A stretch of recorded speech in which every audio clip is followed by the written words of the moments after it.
और कुछ मंचलों ने युक्ति लगा करके इस ब्राह्मण को धर्म से भ्रष्ट करना है। चारों दरवाजे पर, एक दरवाजे पर वेश्या को बिठाई, एक दरवाजे पर दारू, एक दरवाजे पर मांस, एक दरवाजे पर गाय को बिठा दी। ब्राह्मण पहले दरवाजे पर गए कि गाय को लात मार करके जाओ अंदर भिक्षा ले आओ। नहीं, मांस वाले दूसरे दरवाजे पर मांस सेवन करके जाओ। नहीं, तीसरे दरवाजे पर वेश्या बोली कि हमारे पास में रुको, हमें संतुष्ट करके जाओ। नहीं, चौथे दरवाजे पर गए तो शराब लेकर के बैठे, अंदर नहीं जाने देंगे महाराज, मार पड़ेगी, हम आज चाह करके आए, शराब पियो तो जाओ।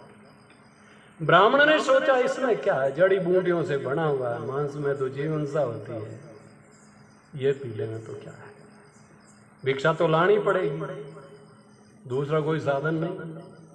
उस ब्राह्मण ने दारू पी लिया। दारू पीते ही मन में आया कि खाना खाएंगे, चले गए मांस वाले। मांस गया तब तक तो पूरी बुद्धि भ्रष्ट वेश्या के पास में चले गए, और अब पूरा व्याकुल हो गया। वो उस दरवाजे पे गया है, गाय को लात भी मारी, भिक्षा लेकर के चला गया। घर आने पर होश आया, हाय रे, एक गलती की होती तो इस शराब ने तो संपूर्ण मेरा विनाश कर दिया। चाहे स्त्री हो चाहे पुरुष हो, शराब और मांस सेवन करने वाले कभी भी अच्छे नहीं हो सकते। महाराजा परीक्षित जी ने, क्षत्रियों का खान पान मांस था ही नहीं। आप कहो कि प्रमाण आता है, राजा महाराजा शिकार करते थे, बिल्कुल करते थे। हमारे राम जी भी शिकार करते थे, दशरथ जी भी शिकार करते थे, लेकिन क्यों? युद्धाभ्यास करने के लिए, भागते हुए शत्रु के ऊपर वार कैसे करेंगे।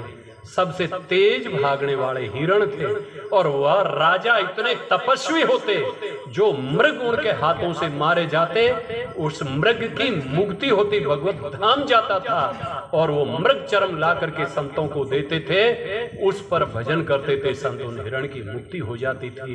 मांस खाने के लिए नहीं मारते थे।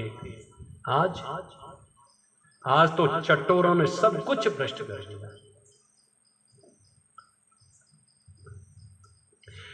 एक बार महाराज जी, एक श्याम जी, एक संतान 12 फिरका शिकारी लोग, महाराज फागण हो, चारू मेर तीतर खरगोष्ठी ने, हाँ फागण होना भजन रो गद के जन महाराज के लो हुण दो भजन फागण होना, फागण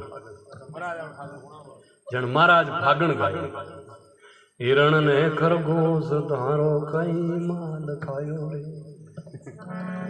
राम जी बनवास दियो बनवास भोगे रे, गवाने मत मारो मारे बाने मत मारो, गरीबा माते काई गोली बावो रे, गवाने मत मारो। जैसा हो थे पूत बेई किणीरा वेला रे, थे मारो लोगारा थारा राम लेला रे। गर्म महाराज डूब जाओ। अब आगे बोलो। यही तो संतों की युक्ति होती है। फागण में भी भजन सुना, फागण में भी ज्ञान सुना, अन्यथा कलाकाराणा जी को भजन में ही गंदा गाई दे, भजन में शिव जी रमण रमायो बेलनी रंगीले पुत्र, क्यों ज्ञान है भैया? इन कलाकारों ने हमारे धर्म का सर्वनाश कर दिया। इसीलिए संत फागण में भी ज्ञान सुनाई दे, और कलाकार सत्संग के नाम पर भी भ्रष्टाचार के अलावा कुछ ही नहीं है, इतनी गंदगी फैलाई देवे, नाम सत्संग रो, इसलिए हमारा धर्म बदनाम होने लग गया। तो अब कीर्तन कर लो, समय देगी।